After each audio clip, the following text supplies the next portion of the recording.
Queridos hermanos, una vez más, muy buenas noches. Bienvenidos a nuestra clase. Vamos a dar comienzo a la materia de neumatología. Como ya vimos anteriormente, la neumatología también es una parte de la teología sistemática, al igual que la bibliología, solamente que la bibliología tiene por objetivo principal el estudio de las Sagradas Escrituras. En cambio, en neumatología directamente está implicada con el estudio del Espíritu Santo. Es un tema muy importante y muy necesario para tener una comprensión exacta de nuestra responsabilidad como creyentes y como cristianos. Entonces, con ese antecedente, comenzamos. El Espíritu Santo. Vamos a hacer una pequeña introducción. El Espíritu Santo en realidad es una persona, hay que considerarlo así. No podemos considerarlo como una fuerza, una influencia o una energía. En realidad, lo esencial es que debamos comprenderla como una persona que nos va a ayudar en cierta forma a realizar nuestra vida espiritual. Sin la presencia del Espíritu Santo sería vano nuestro esfuerzo. La presencia del Espíritu Santo es impactante desde nuestro nuevo nacimiento, nuestra conversión, y por supuesto que también tiene que ver con nuestra santificación. Por eso es importante el Espíritu Santo, el estudio del Espíritu Santo como doctrina y como una parte también de lo que es la teología sistemática. Hay un versículo clave para poder comprender esta doctrina, está en el Evangelio de Juan, capítulo 15, versículo 26. Esta escritura nos dice, pero cuando venga el Consolador, a quien os enviaré del Padre, el Espíritu de verdad, el cual procede del Padre, él dará testimonio acerca de mí. Esta característica es muy importante, principalmente cuando utiliza la palabra procedencia. Normalmente cuando hablamos de procedencia, de procede, hablamos de un origen. Pero en este caso, en el contexto teológico que se aplica esta palabra, procede, no estás refiriendo a que el Espíritu Santo tiene un comienzo, antes no era nada y luego es. No es como nosotros, como los seres humanos. Nosotros cuando nacemos somos, pero antes de nacer no somos. En cambio, el Espíritu se desarrolla en un ámbito de carácter eterno. Consecuentemente, esta procedencia tiene que aplicarse a un contexto. ¿Y cuál es el contexto? El contexto tiene que ver con la comunicación. O sea que el Padre tiene comunicación con el Espíritu Santo a través de la procedencia. Por eso es importante. Asimismo, también nos habla de que el Espíritu es el consolador. En realidad es el que va a sustituir, va a reemplazar la ausencia de nuestro Señor Jesucristo, pero es la presencia también a la vez del Señor Jesucristo, porque es el Espíritu quien nos va a dar ánimo, quien va a estar junto con nosotros en los momentos difíciles, por lo cual es importante su presencia. En otras palabras, lo que estoy diciendo que nuestra vida espiritual como creyentes tiene que ver con la presencia del Espíritu Santo. Desde el nuevo nacimiento, la santificación y hasta nuestra redención final. Y por ello toda nuestra vida depende de la guía del Espíritu. Alguna vez me preguntaba y decía, si el nuevo nacimiento es del Espíritu Santo, entonces la santificación es mi responsabilidad. No podríamos acceder a una santificación de manera objetiva si es que no somos guiados, no somos dirigidos por el Espíritu Santo. Por lo cual, el Espíritu Santo tiene una cualidad especial, es que nos capacita para vivir para Cristo y a la vez para transmitir el Evangelio que nos ha sido asignado como una responsabilidad para poder compartirlo con los perdidos, con con el mundo pecaminoso. Entonces ahí está nuestro pronto ayudador, el Espíritu Santo, que es en realidad una parte esencial de nuestra vida. Vamos a tratar de definir a la neumatología. Se puede escribir con la P por delante, neumatología, o simplemente con la N, neumatología. ¿Y qué entendemos por neumatología? Decimos que es la parte de la teología sistemática, al igual que la bibliología, que es el estudio de la Biblia. Igualmente, la neumatología es una parte de ese conjunto de doctrinas que se llama teología sistemática. Entonces, la neumatología tiene por objeto estudiar a la persona del Espíritu Santo y su relación con la Trinidad. Ahora, ojo con esto. Estamos refiriéndonos al Espíritu Santo como persona, no como una energía, no simplemente como una fuerza de poder, sino como una persona, es decir, que tiene inteligencia, el Espíritu Santo siente y el Espíritu Santo tiene voluntad. Entonces, cuando estamos orando junto con el Espíritu Santo, tenemos que considerar que Él es una persona. No podemos utilizarlo a nuestro antojo, a nuestro interés, ni a nuestra voluntad. No podemos manipular al Espíritu Santo, porque Él es una persona. Al margen de eso, no es una persona común como nosotros. Es una persona que tiene carácter de Dios, o sea, es divino. Consecuentemente, su relación está establecido con la Trinidad. Hay algunas referencias de algunos dioses, por ejemplo, en los musulmanes cuando se habla de Alá, pero cuando se habla de Alá no se habla de la Trinidad, simplemente se habla de Él.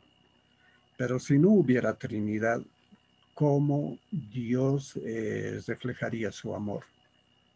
Estaría solo. Entonces es muy importante que podamos relacionar y a la vez podamos transmitir un mensaje, un conocimiento, lo que pensamos o lo que sentimos. Por ello es que el hombre, cuando se habla de su personalidad en sí mismo no tendría ninguna eficacia si es que viviría solo. Es que tenemos necesidad de compartir, tenemos necesidad de compartir lo que pensamos, de hablar, de transmitir nuestros sentimientos. Entonces, Dios comparte, ese es su amor, ese es su conocimiento, comparte su deidad, su gloria con el Hijo y con el Espíritu. Esa es la característica de su Trinidad. Ahora es importante su estudio por la presencia de muchas sectas que atacan su personalidad. En realidad, desde tiempos remotos, siempre se ha hablado del Espíritu Santo, pero se ha hablado como una energía, se ha hablado simplemente como una fuerza. Cuando estoy hablando de una energía, estoy hablando como la energía eléctrica. En realidad es una potencia, es un poder, pero no es la afirmación de su personalidad. En realidad es la negación de su personalidad. Y hemos dicho que el Espíritu Santo es una persona. Ese es el antecedente que no debemos perderlo. O sea, debemos tomar en cuenta, debemos afirmar, debemos tener la seguridad de que si estamos hablando del Espíritu Santo, estamos hablando de una persona. Estoy reiterando esto porque eso es lo principal, considerar que el Espíritu Santo es una persona. La palabra neumatología se deriva de la voz griega neuma. Esta palabra es más común en el Nuevo Testamento y en realidad aclara en términos de revelación el contenido de lo que significa el Espíritu Santo. como persona, porque antes antes del Nuevo Testamento, en el Antiguo Testamento no había la claridad y la precisión que explica la palabra neumatología. Y en el Antiguo Testamento se utiliza la palabra hebrea zuach, que significa espíritu, aliento y viento, pero no había esa claridad con la que se explica en el Nuevo Testamento, precisamente con la palabra neumatología. Y además la palabra neuma tiene más usos en el Nuevo Testamento que zuach en el Antiguo Testamento. El origen de la palabra neumatología, ya hablando en el Nuevo Testamento, deriva de la palabra griega neumatología. Neuma, que significa viento, significa espíritu, y también de la palabra logos, que significa tratado, discurso o estudio. Entonces, ese es el antecedente. En otras palabras, estamos diciendo que la neumatología es el estudio del Espíritu de Dios, es el estudio del Espíritu Santo.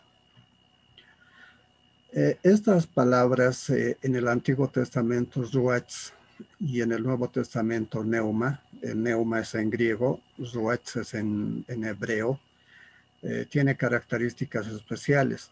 Zuach era la palabra usada para ser traducida como espíritu, pero era muy misteriosa. ¿Por qué?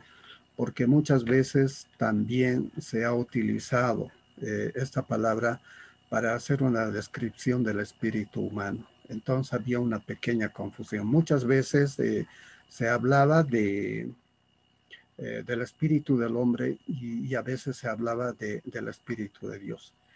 Y bien claramente, cuando se hablaba del Espíritu de Dios, hacía esas referencias de que era el Espíritu de Dios, el Espíritu de Jehová. En esos términos se complementaba esa palabra. Y en el Nuevo Testamento, la palabra neuma es usada más frecuentemente para hacer una descripción del Espíritu. En el Antiguo Testamento hay alguna palabra como el nepech, espontáneamente, digamos, de forma aislada, también se usaba para identificar al espíritu humano. Pero a la vez también había una pequeña confusión con zuach. Pero la palabra neuma directamente identifica al Espíritu de Dios. Ahora la pregunta, ¿quién es el Espíritu Santo? Esa es una pregunta muy importante y tenemos que identificarla. Porque si estamos hablando de quién, estamos hablando de una persona. Porque si estuviéramos hablando de una cosa, tendríamos que hacer referencia al qué. Pero decimos quién es el Espíritu Santo. Entonces definimos que el Espíritu Santo es una de las personas de la Santísima Trinidad que procede del Padre. Ya explicamos que esta palabra procede no está aplicando el contexto de origen, sino el contexto de comunicación. Vale decir que el Espíritu Santo se comunica con el Padre por medio de la procedencia, es decir, por medio de la aplicación de esta palabra procede. Y a la vez también del Hijo. Ahora es consustancial a ambos. Esta palabra consustancialidad está refiriéndose a que coexisten los tres. Si bien Dios es una unidad, pero es consustancial, es decir, que hay pluralidad en este caso, una consustancialidad, hay pluralidad entre el Hijo y el Padre. Y con la misma dignidad recibe adoración y gloria del Padre y del Hijo. Entonces aquí también se está aplicando el principio de su deidad. Es decir, que el Espíritu Santo es Dios al igual que el Padre y al igual que el Hijo. No hay diferencia. Alguno me dirá, pero ¿por qué entonces se llama la tercera persona de la Trinidad? Esta aplicación numérica no tiene que ver con jerarquía, sino simplemente es una orden de aparición. Primero aparece el Padre en la creación, luego aparece el Señor Jesucristo en la redención, y finalmente, cuando es el tiempo, hace su aparición la tercera persona de la Trinidad, o sea, el Espíritu Santo, que tiene características y funciones especiales también ahora ya dentro de la iglesia. Entonces, no hay una jerarquía. En realidad, en esencia, el Padre, el Hijo y el Espíritu Santo tienen la misma categoría, o sea que es Dios en toda la extensión de la palabra. Es el último en la revelación de las tres personas de la Trinidad, pero ha estado actuando en la humanidad desde el principio de la creación del mundo. Si bien el Espíritu Santo se ha revelado en los últimos tiempos, pero su actividad ya viene desde la creación. En la creación del mundo están presentes el Padre, el Hijo y el Espíritu Santo. ¿Cuál es la importancia de la doctrina del Espíritu Santo? Vamos a ver dos contextos de importancia, el histórico y en el lado de la experiencia. En el contexto histórico, tenemos que entender como la intervención del Espíritu Santo. Cuando hablamos de historia, humanamente, para entender la historia en un concepto humanista, tendríamos que hablar, por ejemplo, de instituciones, tendríamos que hablar de gobierno y tendríamos que hablar de correlación de fuerzas. O sea, estos tres paradigmas sirven para hacer un análisis histórico de los hechos que ocurren en un determinado estado.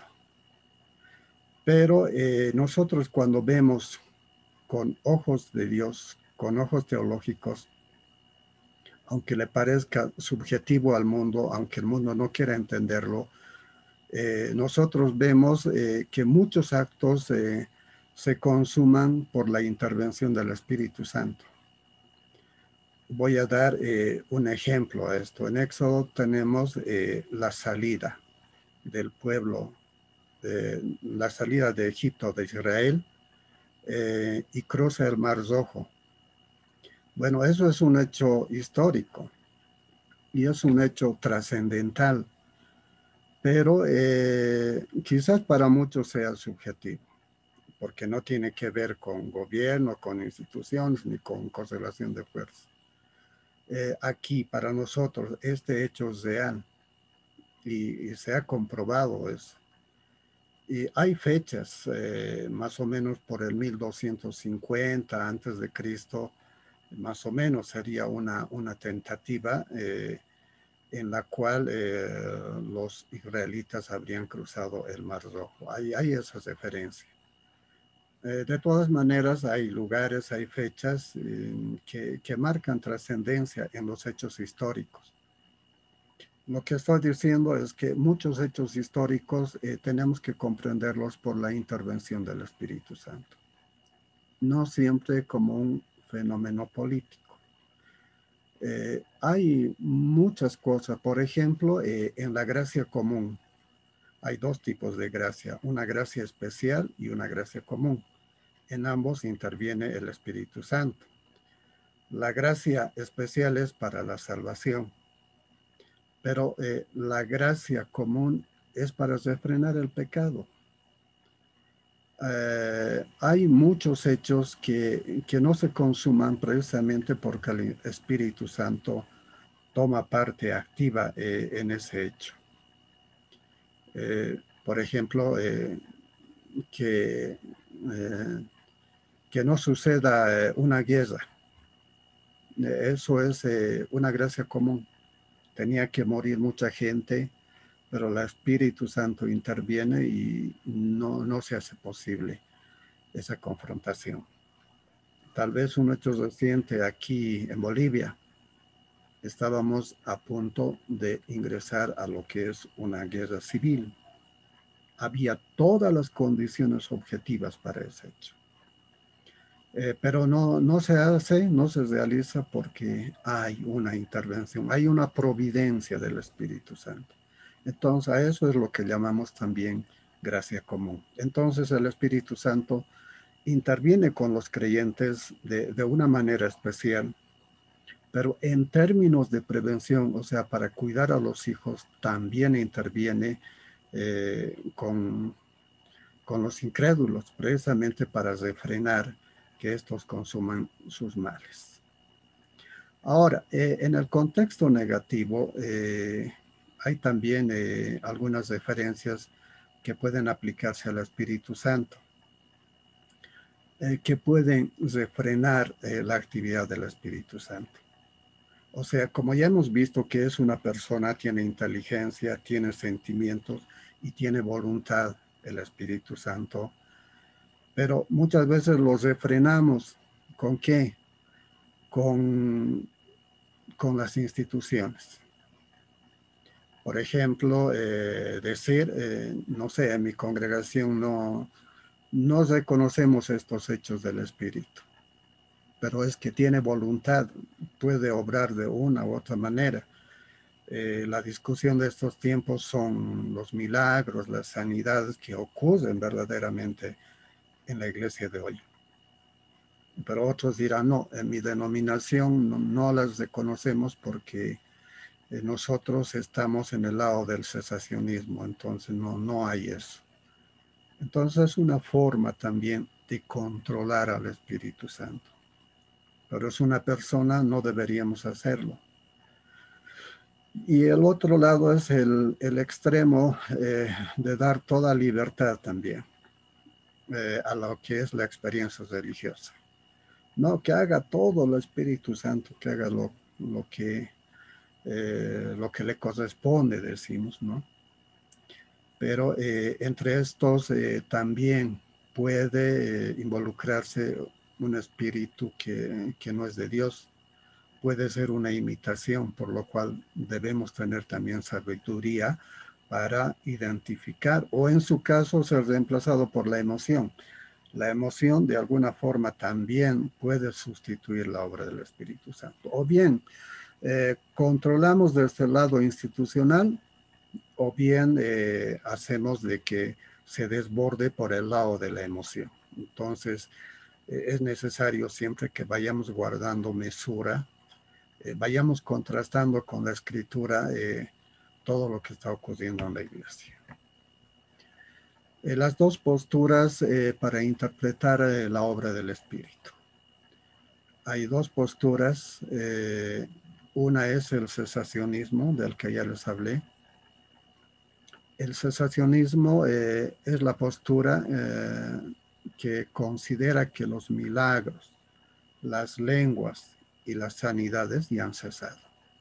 O sea, ya no están más presentes, ¿no? En esta dispensación. Por otro lado, está el otro extremo que considera que esta obra del Espíritu debería ser restaurada. Entonces aquí emergen los llamados avivamientos pentecostales, principalmente los que han surgido en el siglo XX, a mediados del siglo XX, y hablan de una reaparición de los dones del Espíritu Santo del tiempo apostólico. Las dos experiencias que marcan este hecho de forma documental, una es la experiencia de 1901 del Instituto Bíblico Topeka en Kansas, en Norteamérica, donde Agnes Osman es bautizada en el Espíritu Santo. Hay que entender, uno es el bautismo con el Espíritu y esta segunda parte, el bautismo en el Espíritu Santo. Esto tiene que ver también con la óptica, con la doctrina que manejan las asambleas de Dios. Dos tiempos para el bautismo, uno al momento de recibir a Jesucristo y el otro el bautismo de poder que llaman. Entonces, los pentecostales han podido identificar este hecho, un bautismo en el Espíritu Santo.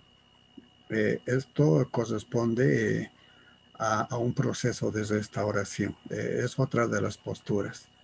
Otro de los hechos que va a impactar también ha sido el avivamiento de la calle Azusa en Los Ángeles, también en Estados Unidos, en el año de 1906.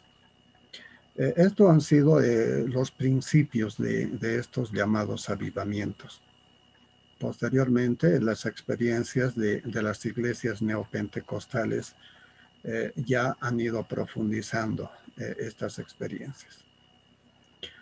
Normalmente las iglesias conservadoras han tratado de hacer un equilibrio entre estos dos.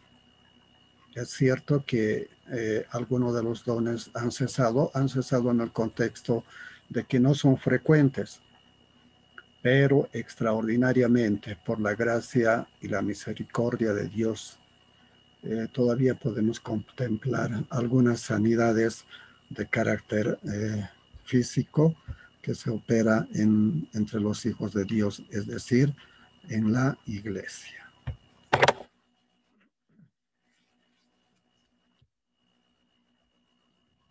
Bien, continuamos.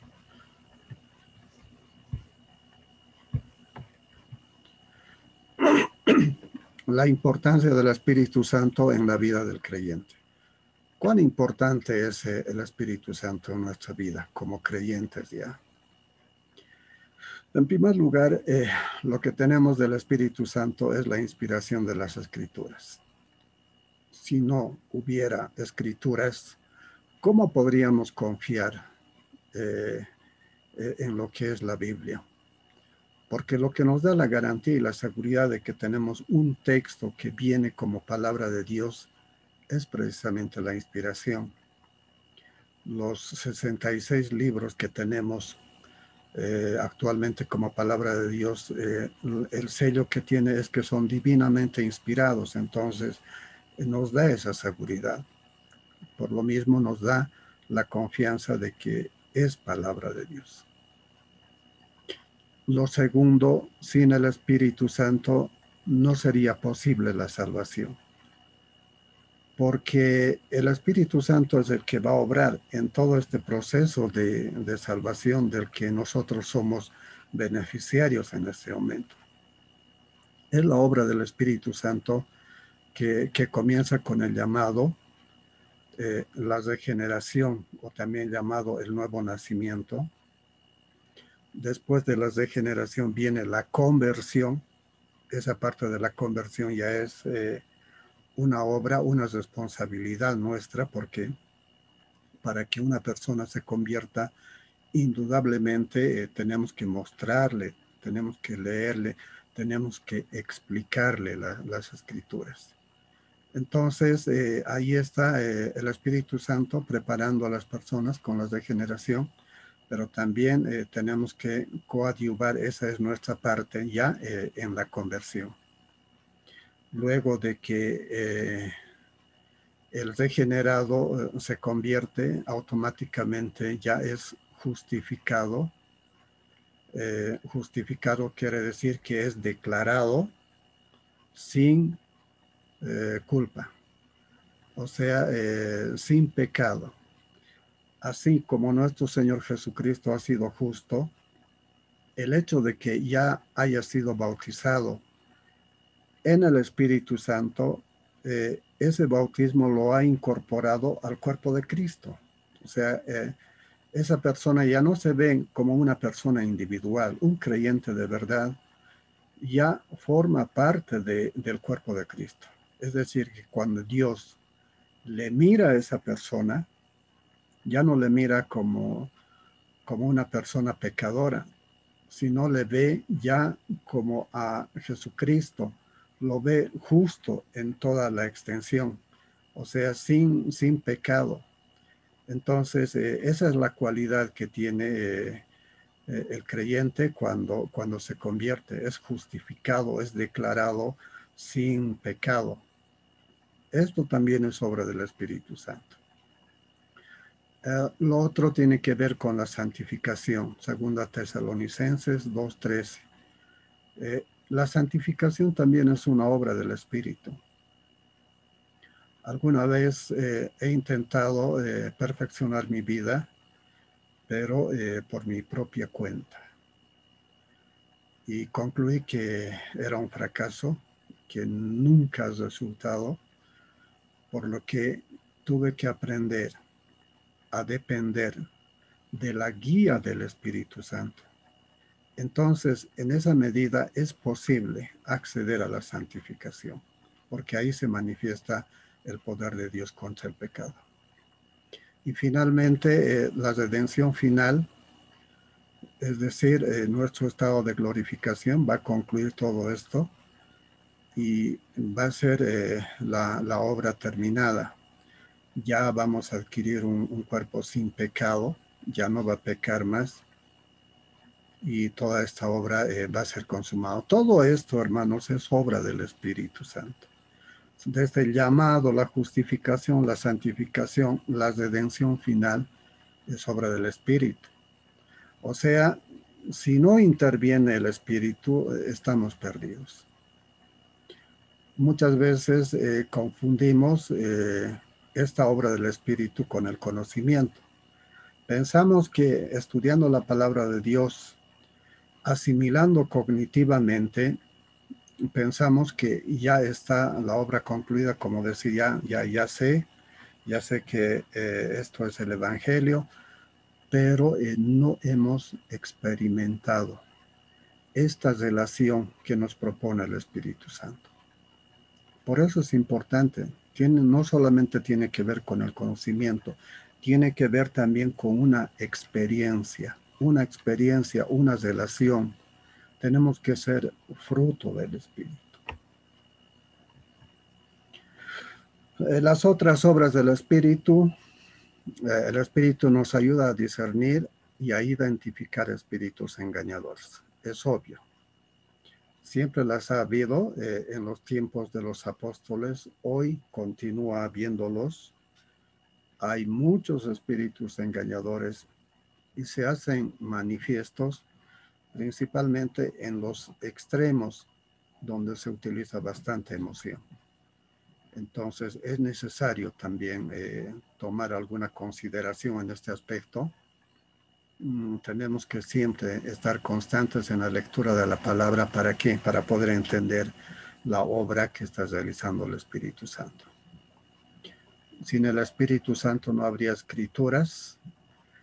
Otro hecho es que no habría iglesia sin el Espíritu Santo, porque el Espíritu Santo es quien nos bautiza y nos incorpora al cuerpo de Cristo. Entonces, ese cuerpo de Cristo es un organismo vivo. Ese organismo vivo es la iglesia. Y a veces cuando hablamos de la iglesia, pensamos solamente que la iglesia es ese conjunto de hermanos que habitualmente nos reunimos los días domingos. Pero la iglesia tiene características especiales. Uno, que esta iglesia recibe poder desde arriba. No es que nosotros estamos mandando un mensaje a Dios, sino que la luz que viene desde lo alto, porque eso es la obra de Jesucristo, ilumina a la iglesia, nos fortalece, nos alienta. Y la adoración es a ese tabernáculo que está en el cielo. A veces bajamos del tabernáculo a la iglesia, hermanos. Si se dan cuenta, siempre tenemos esa tendencia del culto a la personalidad. Y pensamos que el pastor es el sublime, es el personaje. Bueno, en realidad el personaje es el Señor Jesucristo que está ahí arriba. Y nosotros ejercemos nuestro don sacerdotal. Oramos a Dios, adoramos a Dios y recibimos esa gracia de administración que viene desde lo alto a través del Espíritu Santo. Entonces, sin el Espíritu no habría iglesia. Tampoco sería posible la salvación, tampoco sería posible hablar de una relación con Dios.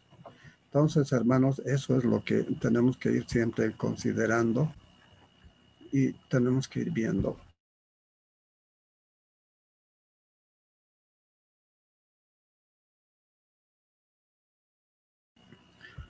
Tenemos que ir viendo estas realidades, estas verdades bíblicas.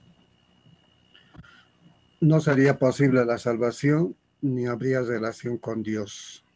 Juan 16, versículos 8 al 11.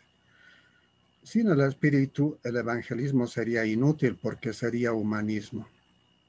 Porque toda la relación del hombre entre el Padre y el Hijo es por el Espíritu Santo.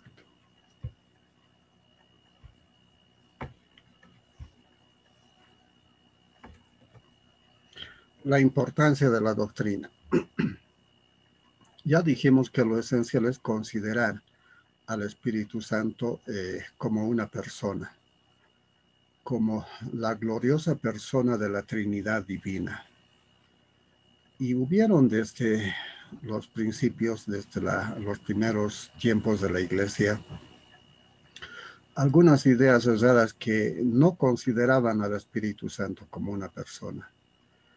Lo consideraban como una energía, como una fuerza impersonal, como una fuerza, es decir, un poder inanimado, o una influencia, es decir, como un efecto o consecuencia. Esto tenía que ver con entender el concepto de la Trinidad. Muchas veces les resultaba difícil al creyente poder entender esto, porque estamos hablando de un solo Dios y los testigos de Jehová nos preguntan, pero solo es Jehová. ¿Y cómo es que ustedes creen en el Hijo y en el Espíritu Santo? Entonces ya no sería un Dios. Y nos hacen ese tipo de preguntas, pero lo que les podemos responder es que hay que entender a Dios en el contexto de la Trinidad. Eso vamos a explicar más luego. Es decir, que es consustancial al Padre y al Hijo. En primer lugar, el Espíritu Santo es Dios mismo. Su naturaleza es de carácter divino, o sea, no es persona como nosotros, sino es una persona divina. Y está asociado al carácter divino de Dios. En Job 33:4 dice, el Espíritu de Jehová. Entonces, hay una asociación. En otras palabras, hay un contexto de procedencia en lo que es el Espíritu de Jehová, o sea, la relación entre el Padre y el Espíritu. Su naturaleza es de carácter personal porque se manifiesta como persona. El Espíritu Santo no es una influencia, tampoco es una fuerza impersonal. Romanos 8:16 nos afirma plenamente que el Espíritu Santo es una persona. Algunos versículos que van a respaldar la identidad del Espíritu Santo como Dios mismo.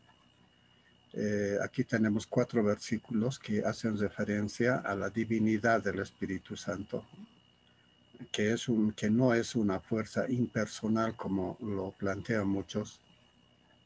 Esto ya hace doctrina, porque son 4 versículos, hay muchos más.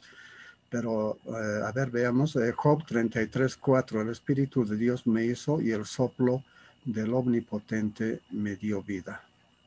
¿A dónde iré de tu espíritu? ¿Y a dónde huiré de tu presencia? Si subieres a los cielos, ahí estás tú. Este concepto está hablando de la omnipresencia del Espíritu.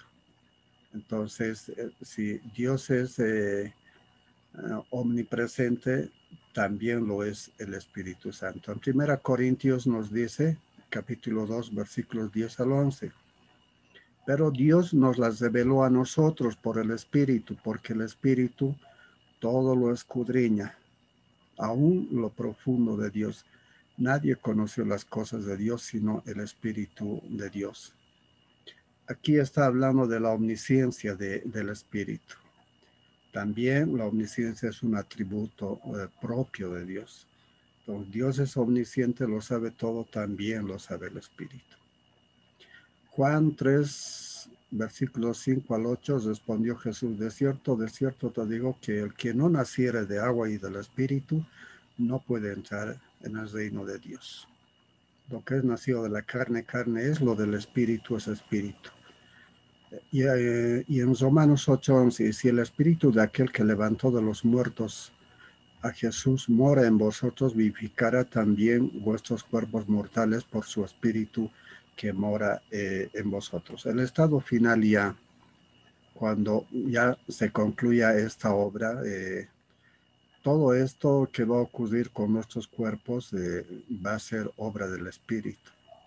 Entonces, todas estas características nos señalan de que el Espíritu Santo también es Dios. De la misma forma, para identificar que no es una influencia, sino una persona, aquí hay algunas características, rapidito. El Espíritu mismo da testimonio a nuestro espíritu de que somos hijos de Dios. El Espíritu está hablando aquí en Romanos 8:16. En 1 Corintios 12:11 lo hace uno y el mismo Espíritu repartiendo a cada uno en particular como él quiere. Está hablando de los dones. Entonces aquí está aplicando su voluntad como persona. En Efesios 4:30, y no contristéis al Espíritu Santo de Dios con el cual fuisteis sellados. Esta palabra de no contristéis está aplicando a su lado sensible del Espíritu Santo, o sea, que el Espíritu Santo también tiene sentimientos. Y en 1 Pedro 1:21, los santos hombres de Dios hablaron siendo inspirados por el Espíritu Santo. Y de igual forma en Juan 14:26, más el Consolador, Él os enseñará todas las cosas y os recordará todo lo que os he dicho. En Gálatas, Dios envió a vuestros corazones el Espíritu de su Hijo, el cual clama, Abba Padre. Todas estas características está obrando en el creyente y a la vez está mostrando la personalidad del Espíritu Santo. Entonces, con estos versículos queda confirmado de que Él realmente es una persona. Hay 9 títulos que realzan la naturaleza divina del Espíritu Santo. Uno es que se le llama consolador, es decir, que es nuestro ayudador y nuestro consejero. Hay momentos críticos en nuestra vida y a veces tenemos que elegir entre una opción, ¿no? Y esto tiene que ver con nuestra vida espiritual. Pero ahí está el consolador que nos ayuda y nos da el consejo oportuno. Juan 14:16. Por eso se llama consolador. También se le llama el Espíritu de Cristo. Romanos 8:9. Esto precisamente por el carácter divino que tiene, es decir, por el hecho de que es Dios también. Espíritu de santidad, al igual que Dios es santo, es uno de los atributos, también lo es el Espíritu Santo. El Espíritu Santo de vida tiene que ver con el nuevo nacimiento, Él es el autor. Espíritu de adopción, nos ha hecho hijos de Dios. Espíritu de la promesa, Espíritu eterno, tiene que ver con su eternidad. Él no tiene principio, no tiene fin. No es que antes no era y después es, no, sino que Él ha estado siempre ahí desde el principio. Es eterno. Espíritu de gracia, el amor de Dios reflejado en el Espíritu Santo. No hemos tenido que hacer ningún mérito. Todo vino del Espíritu. Y el Espíritu de verdad. O sea, el hecho de que todo el proceso de la santificación va a ser enseñado por el Espíritu Santo. La obra del Espíritu Santo en el Antiguo Testamento estuvo presente en la creación. Ahí está en Génesis, en Job, en Salmo, hacen referencia a este tema. También la obra del Espíritu Santo en la revelación y en la inspiración. Esto tiene que ver con la formación del canon bíblico. En la revelación, tanto la inspiración ha sido obra del Espíritu. la obra del Espíritu Santo en las personas. Lo que tenemos que entender es que en el Antiguo Testamento el Espíritu Santo estaba con las personas, pero no estaban dentro de ellas. Es decir, que no moraban dentro de las personas, sino que simplemente venían por un momento con objetivos determinados y luego, una vez cumplidos, se marchaban. Antes de Pentecostés, el Espíritu Santo tenía morada selectiva, simplemente moraba en reyes, en profetas y eventualmente en algunos artesanos, por ejemplo, como en la construcción del tabernáculo. Se necesitaban personas aplicadas a esa actividad. Entonces la función del Espíritu era selectiva, tanto en lo que se refiere a morada selectiva y también a función. Las limitaciones de su obra, hay dos características. Estaba limitado en su extensión, solamente se aplicaba a Israel. Después no, nadie ha tenido, ninguna nación ha tenido esa experiencia con el Espíritu Santo. Y había un límite en su duración. Cumplidas con las obras encomendadas, se retiraba. Por decir, estaba con un rey, cumplía su mandato, entonces el espíritu se retiraba. Entonces, estas tres características es importante diferenciarles. Hay morada selectiva, hay función selectiva y hay limitación en su obra. El Espíritu Santo también estuvo en la obra de Cristo, en su nacimiento, en su bautismo, en su ministerio, en su crucifixión, en su resurrección y ascensión. Con el creyente va a ser lo mismo. Está en su nuevo nacimiento, está en su bautismo, está en su ministerio, aunque no lo crean, está en el Espíritu Santo con el creyente. Está en otros momentos difíciles, por eso es el Consolador, y va a estar también presente en nuestra resurrección y en el encuentro con nuestro Señor Jesucristo. La obra del Espíritu Santo después de Pentecostés ya cambia, ya no es eventual su función, sino tiene cuatro características especiales. Primero es el Consolador. O sea, es el que nos va a guiar, es el que nos va a exhortar, es el que nos va a ayudar y permanentemente va a estar hablando con nosotros a través de la palabra. También es un maestro, él nos enseña a través de la iluminación. En muchos pasajes difíciles lo vamos a entender en oración, clamando, pidiendo la ayuda del Espíritu para que podamos entender con precisión. El Espíritu Santo da testimonio de Cristo. Aquí hay algo importante. Alguien preguntaba por ahí en alguna oportunidad. Es bueno decir bienvenido Espíritu Santo, me decía. Sin embargo, la verdad bíblica es que el Espíritu Santo tiene una función, dar testimonio de Cristo, o sea, va a glorificar a Cristo, esa es su función. De todas maneras, él no está buscando ser glorificado, sino que su función es glorificar a Cristo, esa es su tarea. Y como promesa, está en Efesios 1 al 13, 14, 2 Corintios 5, 1 al 5, Efesios 4, 30. Entonces, Jesucristo prometió de que iba a venir el Consolador y ha sido una promesa cumplida y hoy está con nosotros. En el tiempo presente, ¿qué hace? Convence al pecado, convence al mundo de pecado, de justicia y de juicio.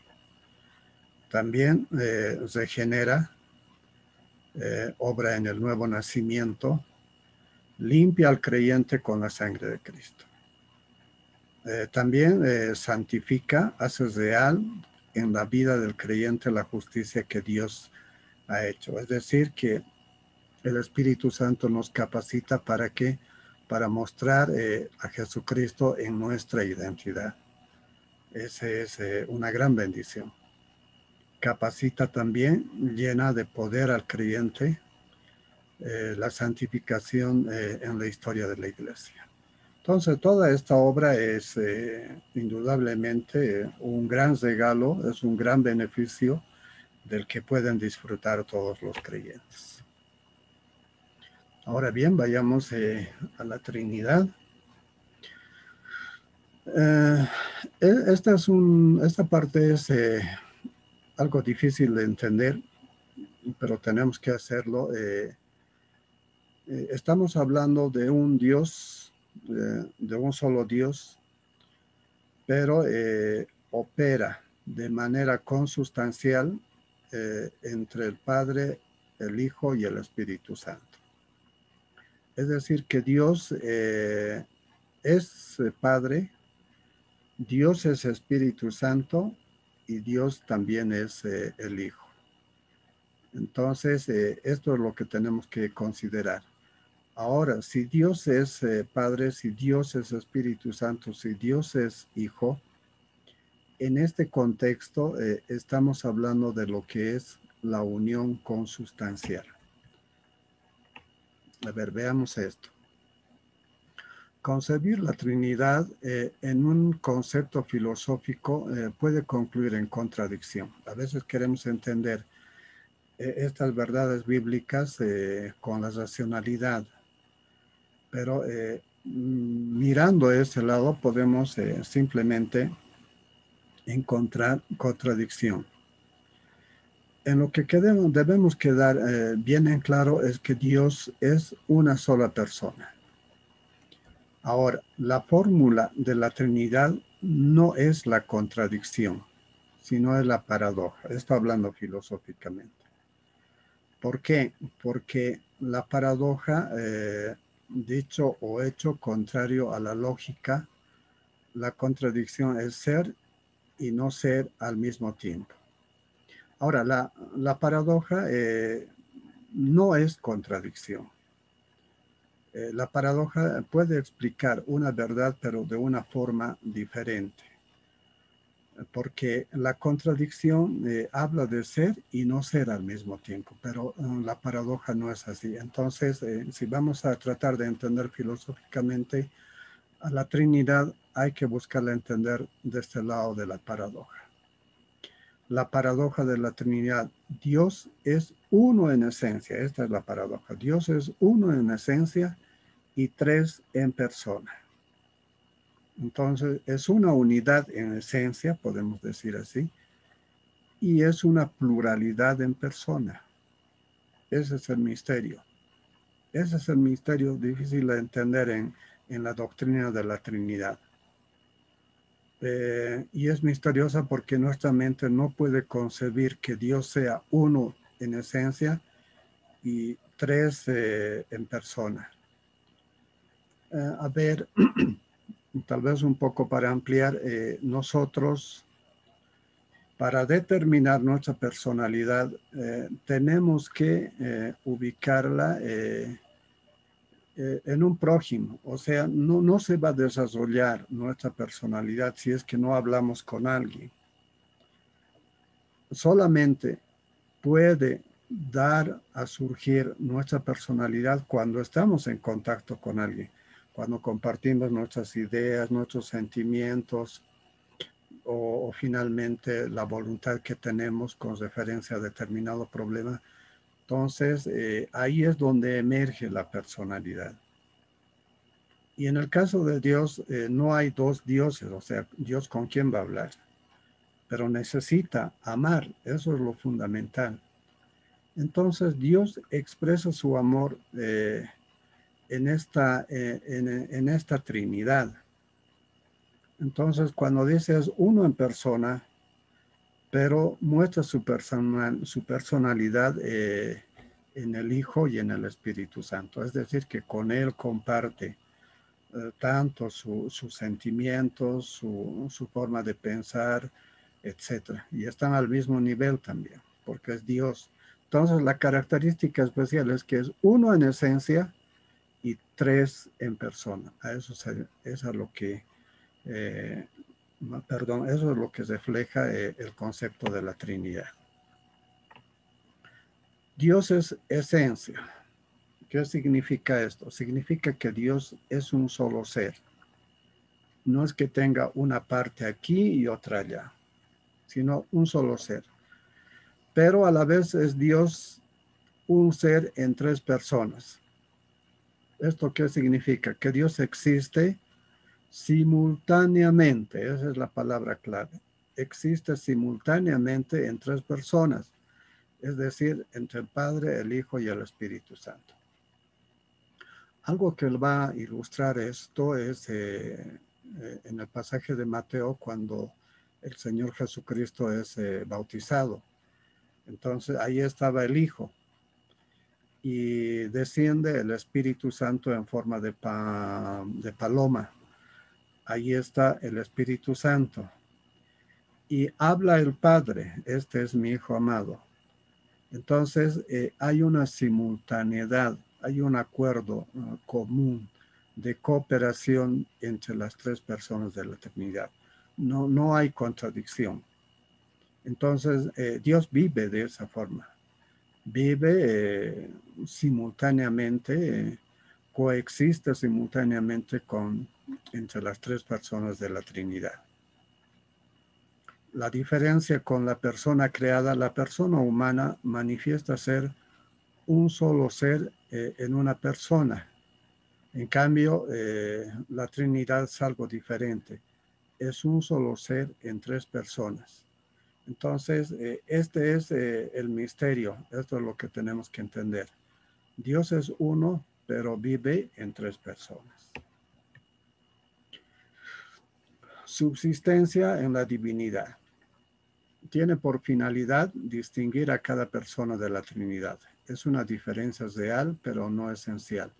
No es diferencia en el ser. Cada persona de la Trinidad subsiste en la divinidad. No son independientes, pero tienen atributos divinos. Esto explica la teoría de la subsistencia. Es decir, que ambos están trabajando continuamente. No es que haya independencia, no es que el Espíritu Santo sea independiente, ni el Hijo sea independiente, sino que están unidos en el principio de subsistencia. Por lo mismo,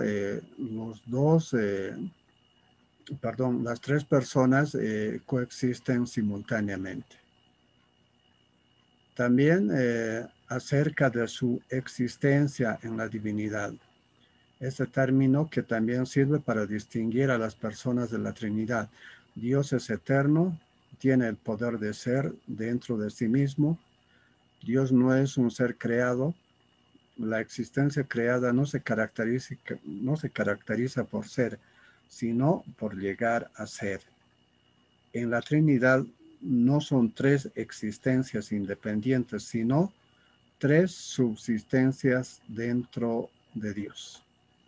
Lo que quiero que quede en todos nosotros es esta palabra, subsistencia.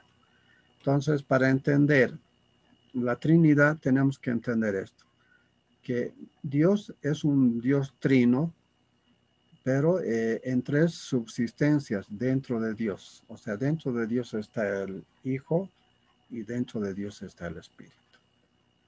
Ese es el milagro, ese es el misterio, cómo Dios practica su amor. Otras palabras teológicas, procedencia y regeneración. El Espíritu Santo se relaciona con el Padre y con el Hijo mediante la procesión, en el sentido de que procede de ellos. Ahora, procedencia tiene sentido de relación, es decir, que hay una relación entre el Padre y el Hijo con el Espíritu Santo. En otros términos, la procedencia relaciona al Espíritu Santo con Dios y con el Hijo. El Espíritu Santo no fue engendrado, tampoco fue creado, sino que procede, porque estamos hablando en el contexto eterno. Y en el contexto eterno no hay origen, ya no hay, digamos, creación. Lo que puede reemplazar a esa palabra tendría que ser el concepto de procedencia. La relación del Hijo con el Padre es por generación. La unidad entre Cristo y Dios, el Padre, mantiene una relación de divinidad. Ahora, la relación entre el Espíritu Santo con el Padre y con el Hijo se manifiesta en términos de procesión. Ahora, la relación entre el Padre y el Hijo se manifiesta por el concepto de generación. En ambos tiempos, tanto en la procesión como en la generación, tiene que ver con el tiempo eterno, o sea, tiene que ver con el contexto de la eternidad. Esos son, digamos, las partes un poquito más difíciles de entender. El texto que les he enviado va a poder explicarle con más amplitud estos conceptos y leyendo un poco más profundamente lo van a entender. La unidad corporativa de Dios. Aquí podemos ver a Dios actuando en la Trinidad. Cuando se bautiza en el nombre del Padre, del Hijo y del Espíritu Santo, está aplicando el concepto de la Trinidad. La gracia del Señor Jesucristo, el amor de Dios y la comunión del Espíritu Santo sea con vosotros. Esto hace referencia de igual forma al Señor Jesucristo y a Dios y al Espíritu Santo. También está hablando de la Trinidad. No existe la palabra Trinidad en la Biblia, pero sí existe referencias que hacen mención a las tres personas. Eso es lo que corresponde a la unidad corporativa en la Trinidad. En conclusión, en esta parte de la Trinidad, el Espíritu Santo es Dios, pero es una persona distinta al Padre y al Hijo en el sentido de procedencia. No hay contradicción entre ellos. Tampoco son independientes, sino hay una consubstancialidad en su existencia. Los tres dependen, como estaba al principio en el gráfico que les he presentado, es Dios Padre, Dios Hijo y Dios Espíritu Santo. Otra característica del Espíritu Santo es que hace morada en el creyente que le ha rendido la vida a Cristo. O sea, el Espíritu Santo está morando en el creyente. Y debemos tener mucho cuidado dónde lo estamos llevando, ¿no? Hay que reflexionar muy seriamente esta parte. Desde su morada en el creyente lo santifica. Progresivamente va cualificando su vida moral.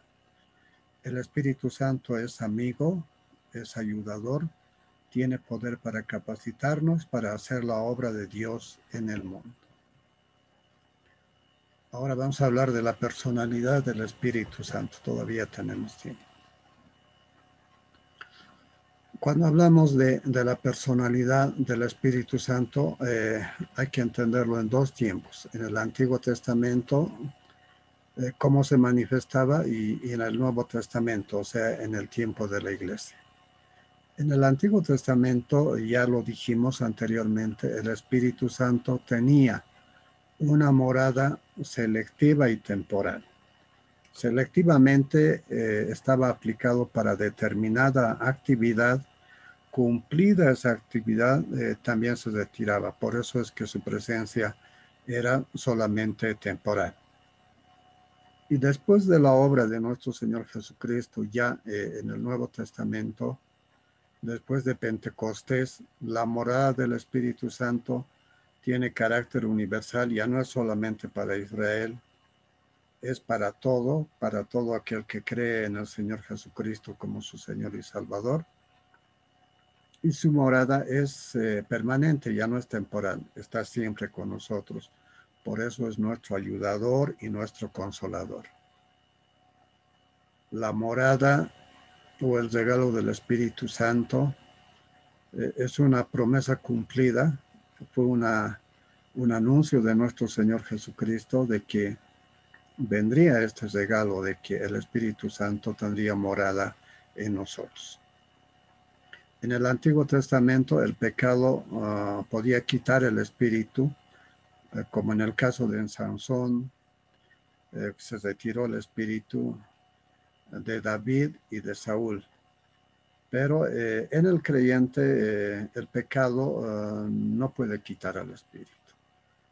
Lo máximo que puede ocurrir es que el Espíritu Santo puede quedar contristado, puede quedar lastimado con nuestras actitudes, pero no ha de ser quitado porque es la garantía, porque si no fuera el Espíritu no habría un punto de inflexión. Podríamos continuar en caída y pecado hasta la muerte. El creyente no va a pecar continuamente. El Espíritu lo va a reencaminar. Entonces, esa es la característica de este tiempo, ya después de Pentecostés. Cuando hemos hablado de la personalidad del Espíritu Santo, es que hemos dicho que el Espíritu Santo como persona piensa, siente y decide. Y de la misma forma hay que aclarar también con personificación. Personificación no es lo mismo que personalidad. La personalidad se manifiesta cuando la persona siente, piensa y decide. Pero en la personificación hay otra característica que es atribuir una representación personal a una cosa. Dentro de nuestra cultura, por una extraña razón, siempre solemos atribuir personalidad a alguna personalidad, sí, a alguna cosa. Por ejemplo, en tiempos de carnaval, no sé, le personifican a su casa, a su auto, a su terreno, a su tierra, como a la Pachamama. Dicen que eso es Dios o que Dios está ahí. Eso es personificación. De todas maneras, siempre vamos a llegar a la conclusión, aunque digan que es sagrado, pero sabemos que no lo es, pues porque no piensa, no siente ni decide. Si me llevan ante una imagen, a ver, dice que el santo, o sea, la imagen, el más malo es Bombosis. Un hermano me decía, no vayas por ahí porque es malo. Bueno, si pensamos adecuadamente, vamos a llegar a la conclusión de que simplemente es pues una imagen, no piensa, no siente ni decide. Pero si los que piensan que es malo, entonces lo están personificando. A eso estamos hablando de personificación. El Espíritu Santo no es una personificación, sino que es una persona. La personificación aplica una fuerza impersonal, una energía o un poder divino. Nada que ver con la persona. El Espíritu Santo es una persona real. El Espíritu Santo no es una influencia abstracta ni solamente una fuerza poderosa. La Biblia comienza y termina con la persona y la obra del Espíritu Santo. Una de las mayores necesidades de la iglesia de hoy es entender y tener una relación personal con la tercera persona de la Trinidad. Eso es muy, muy importante considerar.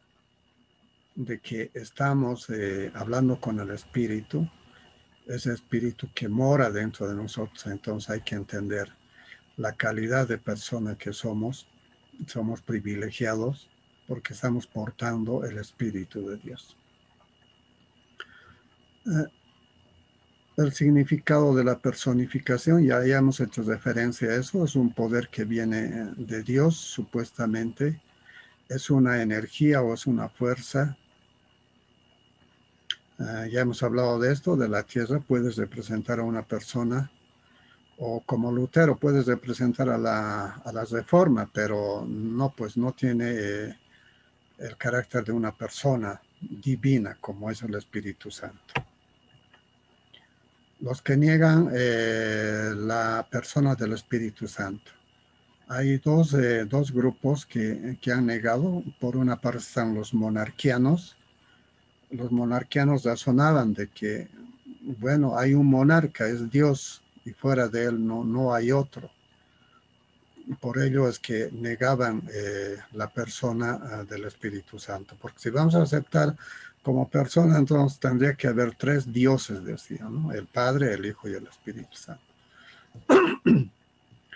Asimismo, los asianos de igual forma negaban la personalidad del Espíritu Santo porque lo constituían como una energía que viene de Dios. Es un poder que emerge de Dios. Entonces, de esa manera también negaban esta característica. Los socinianos, de igual forma, ellos consideraban que la Trinidad no tiene la misma esencia. Dios es el que tiene la esencia, pero el Padre, el Hijo y el Espíritu no tienen el mismo rango, decían, ¿no? Lo consideraban algo menor.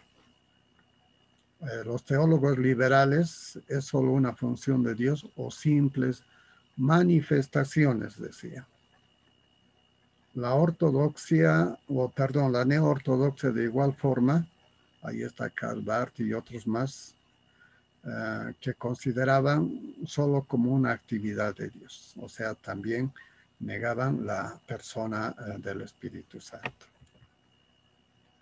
Los elementos esenciales de la personalidad, ya hemos dicho, intelecto, sensibilidad y voluntad. O sea, que tienen conciencia moral, pueden conocer el bien y el mal. ¿Y el Espíritu Santo tiene estas características esenciales? Sí. De su inteligencia habla 1 Corintios, capítulo 2, versículos 10 al 11, cuando está hablando de escudriñar. Él es el que escudriña, tiene la mente, es el que enseña. Sensibilidad, Efesios 4:30, voluntad, 1 Corintios 12:11. Les voy a pasar todas estas diapositivas. El Espíritu Santo realiza actos correspondientes a la personalidad. El Espíritu Santo enseña, Evangelio de Juan, capítulo 14, versículo 26. El Espíritu da testimonio, Juan 15, 26. Cuando venga el Consolador, a quien yo os enviaré del Padre, el Espíritu de verdad, el cual procede del Padre, él dará testimonio acerca de mí. También el Espíritu guía, porque todos los que son guiados por el Espíritu, estos son hijos de Dios. Esa es la identidad del verdadero creyente, es que es guiado por el Espíritu. El Espíritu también convence y el Espíritu también refrena. Y dijo Jehová, no contendrá mi espíritu con el hombre para siempre, porque ciertamente él es carne, más serán sus días 120 años. El Espíritu Santo manda y dirige a los hombres. Y el Espíritu dijo a Felipe, acércate y júntate a ese caso. O sea, está obrando con autoridad. El Espíritu realiza milagros. El Espíritu llama para servicios especiales. Aquí hay una característica, ministrando estos al Señor y ayunando, dijo el Espíritu Santo. Ahí está hablando el Espíritu Santo personalmente. Apartadme a Bernabé y a Saulo para la obra a que los he llamado. Hechos 13:2. El Espíritu Santo envía para el servicio cristiano. También el Espíritu Santo intercede, es otra de sus características como persona. Está en Romanos 8:26 y de igual manera el Espíritu nos ayuda en nuestra debilidad. Pues qué hemos de pedir como conviene, no lo sabemos, pero el Espíritu mismo intercede por nosotros con gemidos indecibles. Es objeto de trato. Al Espíritu se le puede obedecer.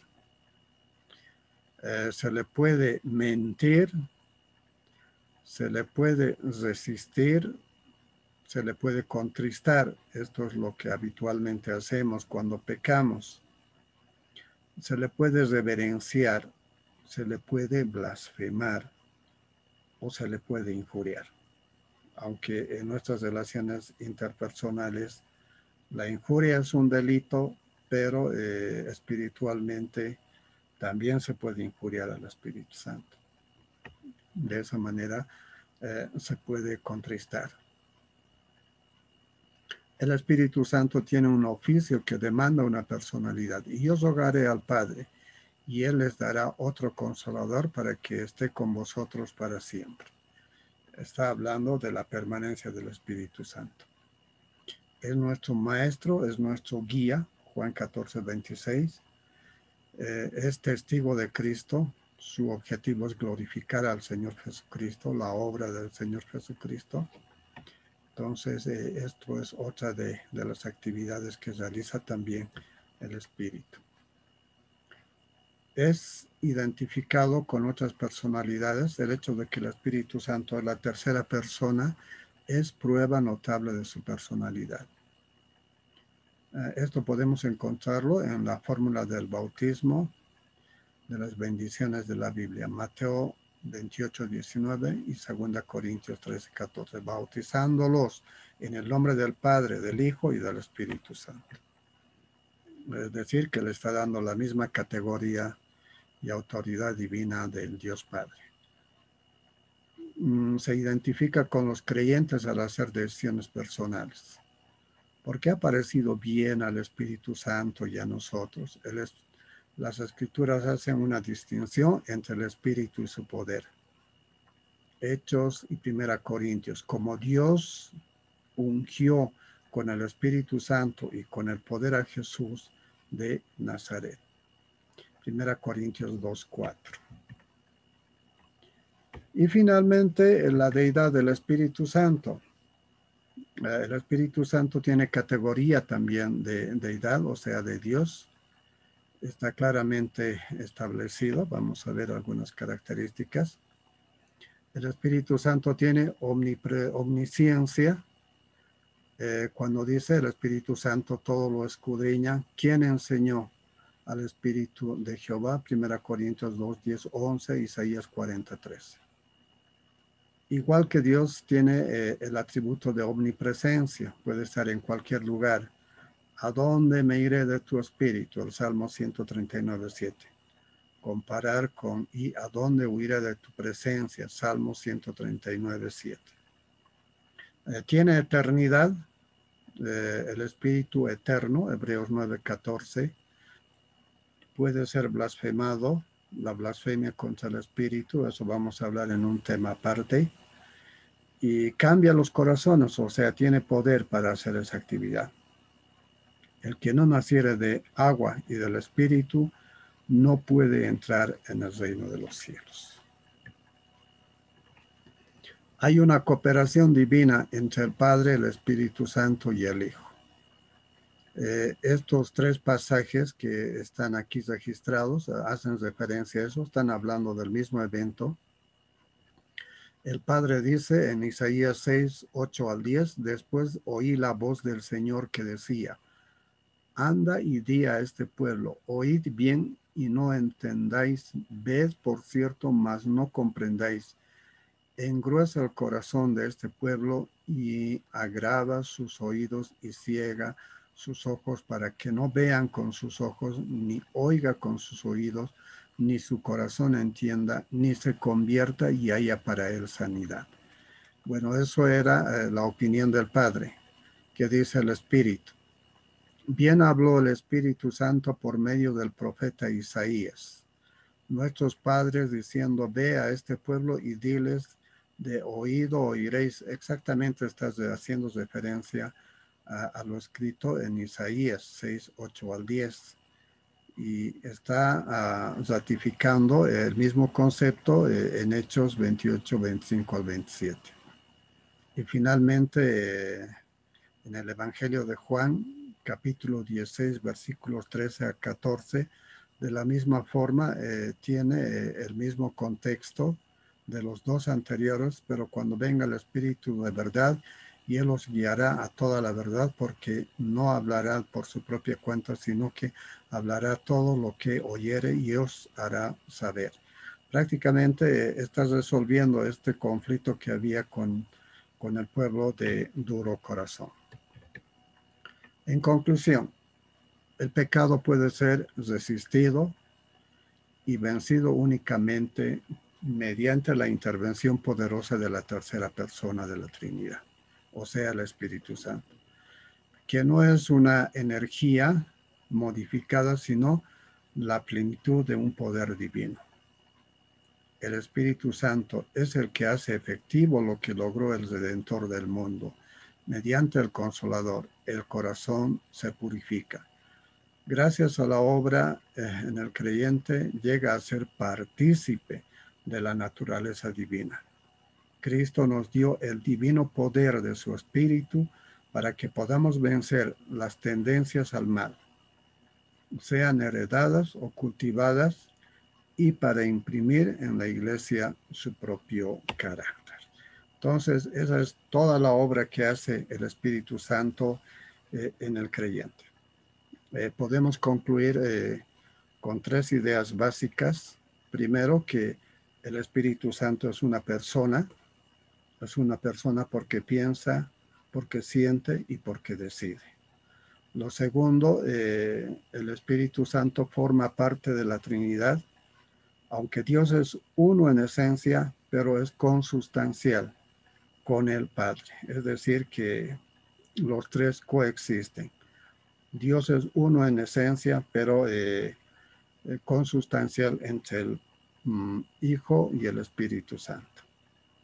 De la misma forma, el Espíritu Santo tiene personalidad porque realiza muchos actos, ya los hemos visto, que son propios de las personas.